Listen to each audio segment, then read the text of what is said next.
In today's modern society, there is a crisis of spirituality affecting individuals in profound ways, whether they are aware of it or not.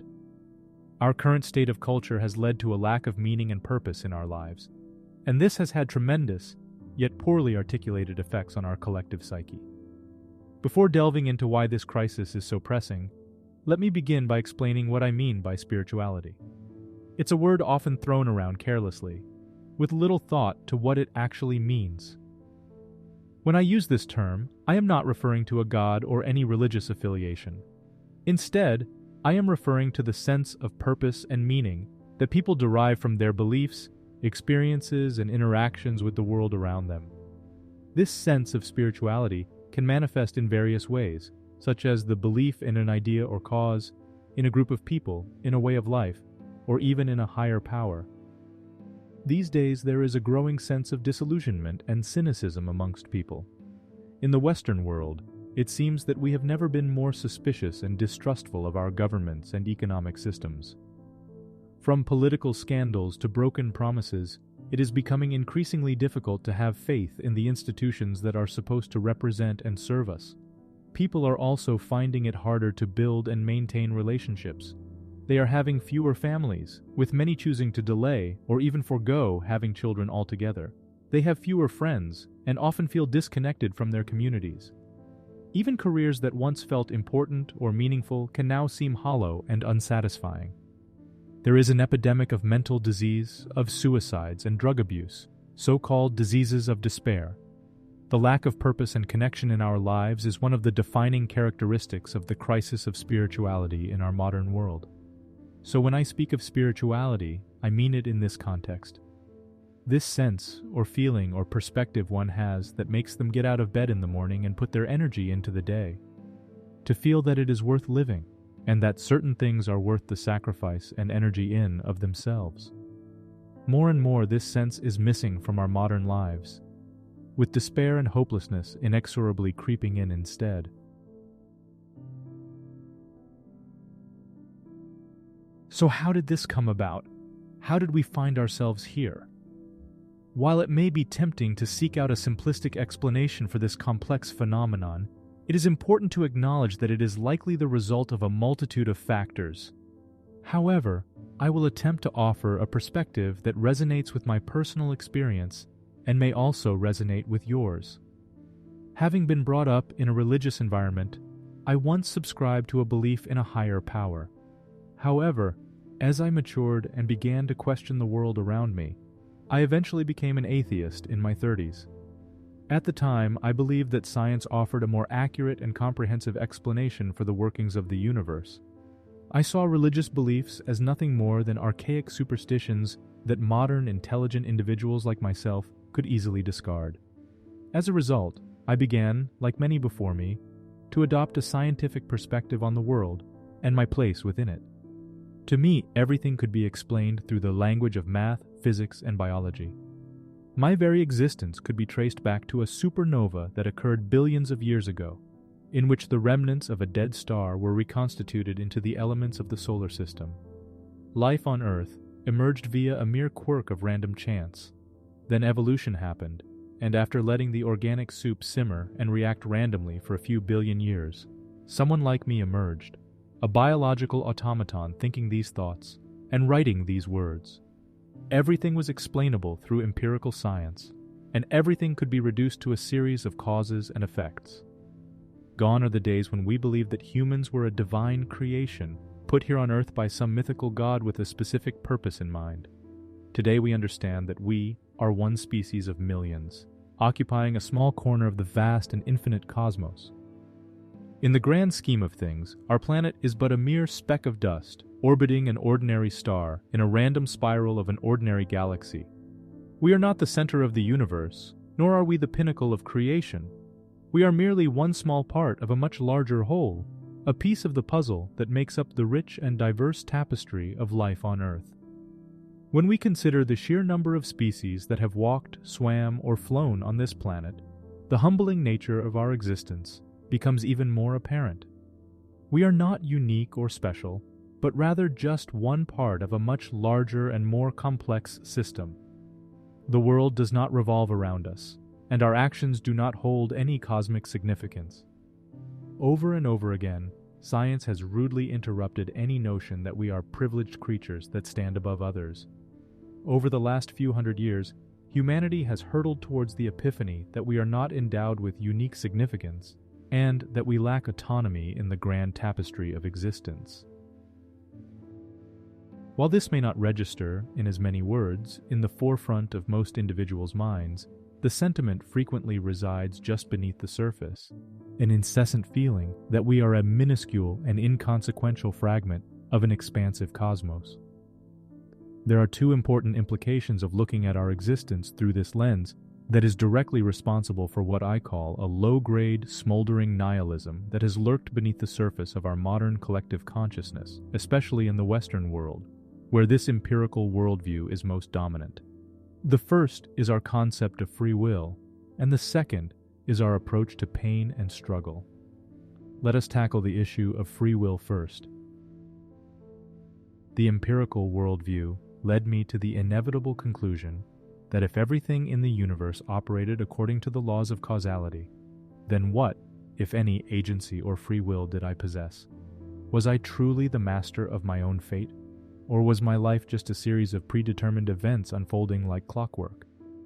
For example, if I woke up one day and decided to indulge in an extravagant breakfast of 2 giant pizzas instead of going to the gym, then from an empirical perspective, this decision would be the result of a long chain of causes and effects, starting from the Big Bang in the distant past and more recently, stemming from the chemical reactions in my brain and the influences of my environment and upbringing. If everything is just physics, it would be hard for me to truly hold myself responsible for my choices. I am merely a puppet dancing to the whims of the universe if my actions are predetermined by its laws. Not only would I not really have any blame for the poor choices that I made, but I couldn't even take credit for the good ones I made.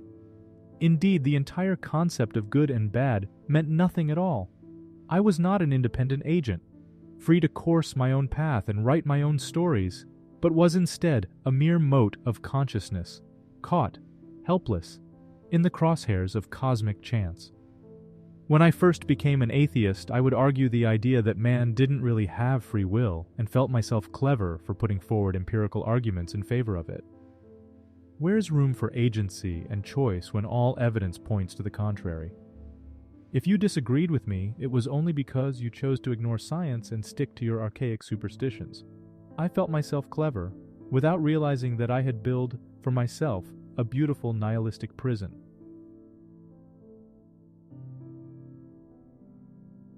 And how did it affect my perspective of pain and struggle? I've read often in religions and self-help books and heard from so-called gurus that pain and struggle are a fundamental part of the human experience, and they are often the impetus for personal growth and change. But what was I struggling for?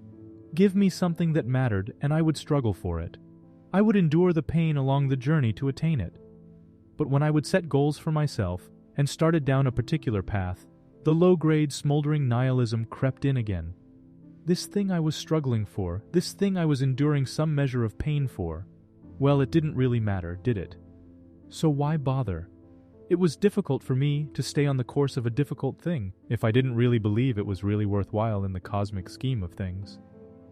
Sure, I would work hard at my job or study well in school, but those motivations were driven not by the aspiration of attaining a higher goal that I truly believed mattered, but instead was aimed at escaping the potential pain of poverty.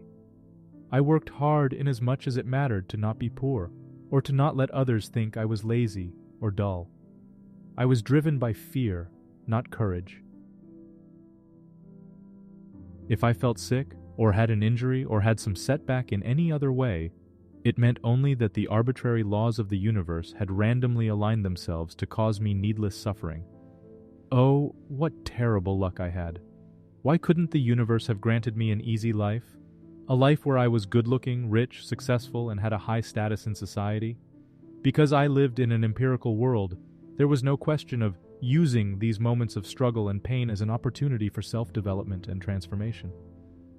Those things, of course, like everything else, were not in my control. When anything bad happened, there was no deeper good to be gleaned from the experience. All there was the raw experience of suffering. For years, even though I didn't say the words out loud, even though I poorly understood the cost of it, I carried this perspective, and unarticulated as the words were, they burrowed into my subconscious. They shaped me and changed the trajectory of my life in important ways. It wasn't until much later that I was able to understand and put words into what was gnawing away at me. To use a modern parlance, I dug up the operating system that guided my actions, examined the codebase, and realized that there was a problem.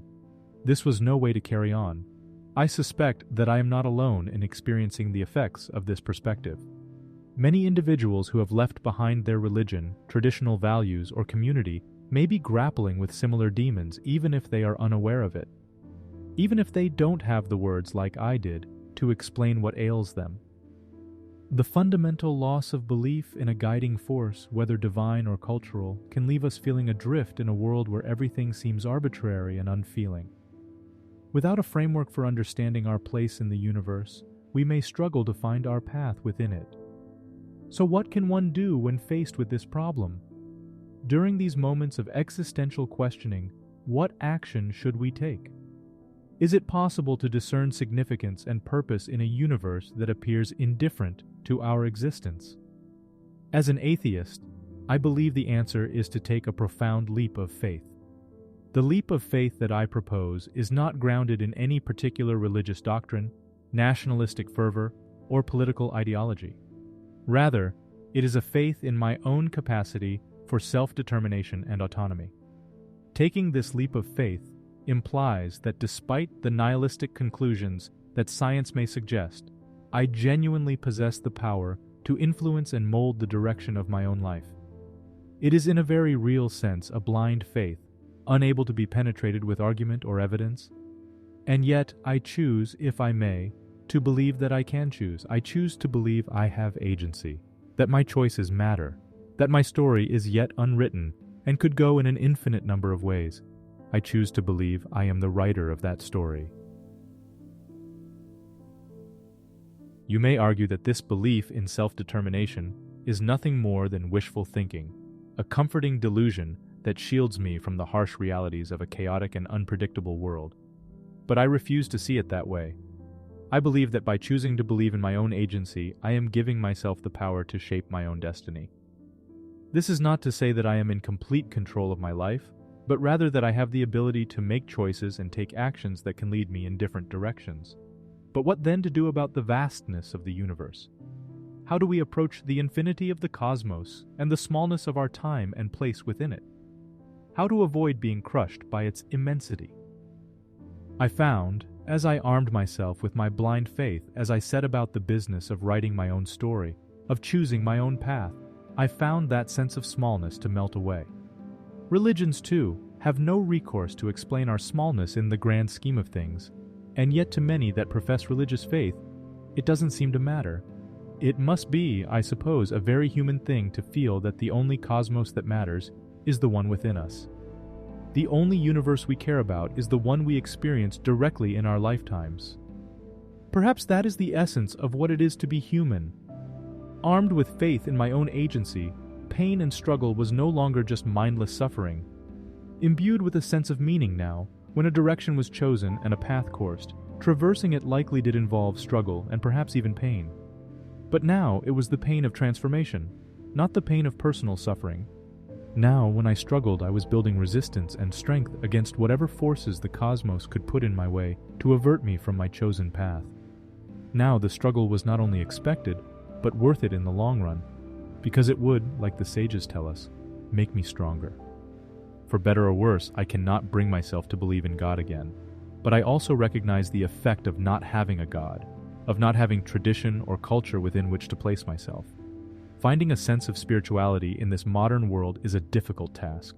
It's not a journey that's completed when one takes a leap of faith and believes in agency, but rather, it is the important and critical beginning of such a journey.